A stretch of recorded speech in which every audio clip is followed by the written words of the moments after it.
Assalamualaikum warahmatullahi wabarakatuh. Perkenalkan, nama saya Farhana Zantia Vila dengan NPM 13011101989. Pada kali ini, saya akan melakukan pemeriksaan tajam penglihatan. Pertama, saya akan melakukan pemeriksaan tajam penglihatan jauh. Pemeriksaan ini dilakukan dengan menempelkan stel cat di dinding dan tegak lurus. Pemeriksaan ini seharusnya dilakukan pada jarak 6 meter, namun pada kali ini saya hanya melakukannya pada jarak 1,25 meter. Apabila pasiennya sedang memakai kacamata, maka kacamatanya dilepas terlebih dahulu. Kemudian untuk pemeriksaannya, pemeriksa meminta pasien untuk menutup matanya menggunakan telapak tangan dan jangan ditekan. Pemeriksaan ini dilakukan dari mata kanan terlebih dahulu. Di sini pemeriksa akan menunjuk huruf yang akan dibaca oleh pasien untuk menghindari kesalahan membaca. Pasien normalnya dapat mengidentifikasi lebih dari setengah huruf pada baris tersebut. Baik Ibu, silakan tutup mata kirinya menggunakan telapak tangan Ibu ya Bu. Dan kemudian Ibu silakan baca yang sesuai saya tunjuk ya Bu. E, F, P, T, O, Z, L, P, E, P, E, C, F, E, D, F, C, F, E, L, O, P, D, E, F, P, O, T, E, C. Baik Ibu, silakan diganti tangannya jadi yang tutup mata kanan ya Bu. Silakan dibaca lagi ya Bu. E, F, P, T, O, Z, L, P, E, P, E, C, E, D, F, C, F, E, L, O, P, D, E, F, P, O, T, E, C. Untuk pemeriksaan pada pasien ini, visus pasien adalah 6/6 pada mata kanannya dan juga 6/6 pada mata kirinya. Dan itu termasuk normal. Selanjutnya adalah pemeriksaan finger counting.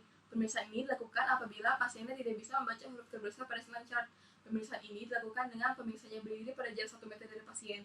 Kemudian meminta pasien untuk menghitung jumlah jari yang ditampilkan. Jari yang digunakan sebaiknya jari 1, 2, dan 5. Apabila pasien yang menjawab dengan benar, maka pemeriksaannya mundur sebaik 1 meter ke jarak 2 meter dan seterusnya hingga jarak 5 meter.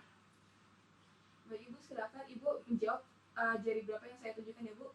Silakan Ibu tutup mata sebelah kiri ya Bu. 1, 2, 5, 2, 5, 1,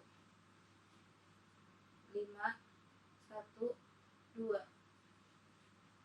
2, 1, 5, 1, 5, 2. Silakan Ibu tutup mata yang kanan ya Bu. Lakukan yang sama ya Bu. 5, 2, 1, 2, 5, 1, 1, 5, 2, 2, 1, 5, 5, 1, 2. Selanjutnya adalah pemeriksaan hand movement. Pemeriksaan ini dilakukan apabila pasiennya tidak bisa menjawab finger counting pada jarak 1 meter. Pemeriksaan ini dilakukan dengan pemeriksaannya melambaikan telapak tangan secara horizontal dari kiri ke kanan dan juga secara vertikal dari atas ke bawah secara perlahan dan berulang-ulang dari jarak 1 meter. Periksa apakah pasien dapat mendeteksi pergerakannya. Bila pasien dapat melihat pergerakan telapak tangan, maka tajam penglihatannya dicatat sebagai hand movement atau 1/300. Nah, Ibu, boleh ditutup mata kiri Ibu. Ibu, ikuti gerakan saya Bu. Misalnya.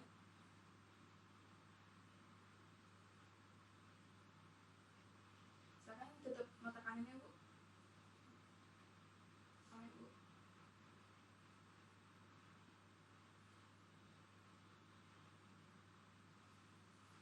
Pada pasien ini, untuk hand movement-nya adalah 1/300 atau normal. Selanjutnya adalah pemeriksaan live perception. Pemeriksaan ini dilakukan apabila pasien tidak bisa menjawab pada hand movement. Pemeriksaan ini dilakukan dengan menyinari mata pasien dengan pen light pada jarak 30 cm dalam ruangan yang redup dan ditanyakan pada pasien apakah pasiennya dapat melihat cahaya. Baik Ibu, setelah Ibu tutup mata yang kirinya menggunakan telapak tangan Ibu, dan Ibu jawab ya apakah Ibu bisa melihat cahaya atau tidak. Bisa. Apabila pasiennya dapat melihat cahaya, tajam penglihatan dicatat sebagai light perception atau 1/hingga.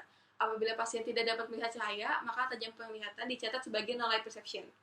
Jika pasiennya dapat melihat cahaya, Periksa apakah pasien bisa membedakan arah datangnya cahaya dari 4 kuadran lapang pandang, yaitu superior, inferior, nasal, dan temporal. Matikan dan nyalakan cahaya di setiap kuadrannya. Baik Ibu, silakan Ibu tunjuk dari mana arah datangnya cahaya, Bu.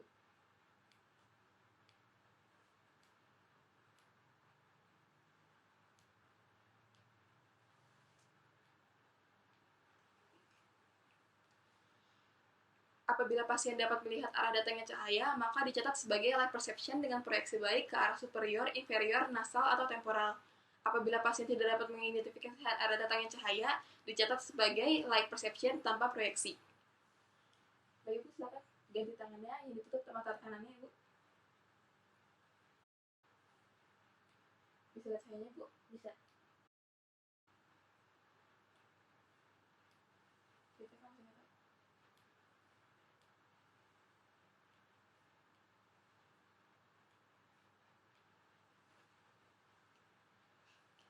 Dari hasil pemeriksaan pada pasien ini terdapat light perception, artinya interpretasinya adalah 1/tak atau light perception, dan juga pasien dapat mengidentifikasikan tiap kuadrannya, berarti pasien ini diinterpretasikan sebagai light perception dengan proyeksi ke arah superior, inferior, nasal, dan temporal.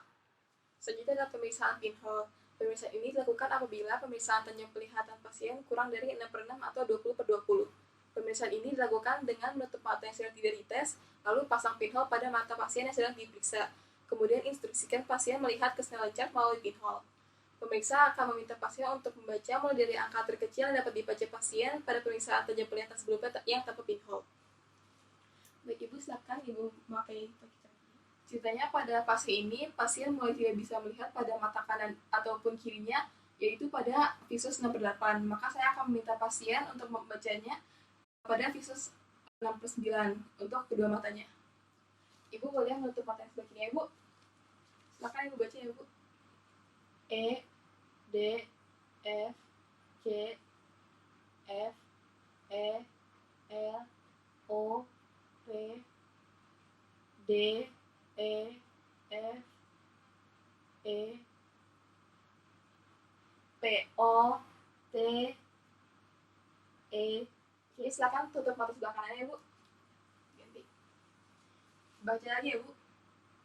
E, D, F, G, Z, F, E, L, O, P, D, E, F, P, O. Sekian video pemeriksaan dari saya. Wassalamualaikum warahmatullahi wabarakatuh.